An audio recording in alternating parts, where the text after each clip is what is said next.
పరమశివుడి సైన్యం ఎన్ని కోట్లు ఉంటుందో ఇప్పుడు తెలుసుకుందాం. వీడియోలోకి వెళ్లే ముందు ఈ వీడియోని లైక్ చేసి సబ్స్క్రైబ్ చేయండి. శివుడి సైన్యంలో ఉన్న వారందరినీ గణాలు అంటారు. ఈ గణాలకు అధిపతి వినాయకుడు, అందుకే వినాయకుని గణపతి అంటారు.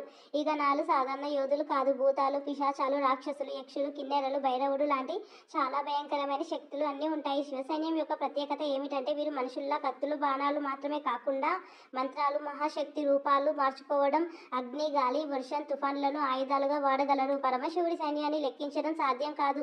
పురాణాల్లో అసంఖ్య గణాలు అని వర్ణించబడింది. అంటే కోట్లకు కోట్లు గణాలు ఉంటాయి అని అర్థం.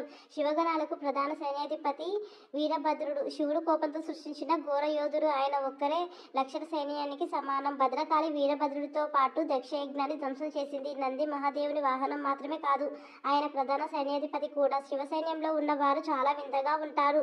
కొందరికి 3 కండ్లు, 4 చేతులు, భూతాలు, అర్ధ శరీరాలు, కపాలలతో, కొందరు చిన్నవారు, కొందరు కానీ మహాబలవంతులుగా ఉంటారు.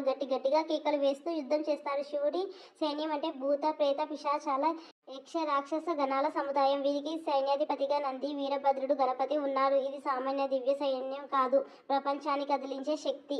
మన ఆలయాల గురించి, దేవుళ్ళ గురించి, ఇతిహాసాలు, పురాణాలు, చరిత్రలు తెలుసుకోవాలి అనుకుంటే ఈ వీడియోని లైక్ చేసి సబ్స్క్రైబ్ చేయండి.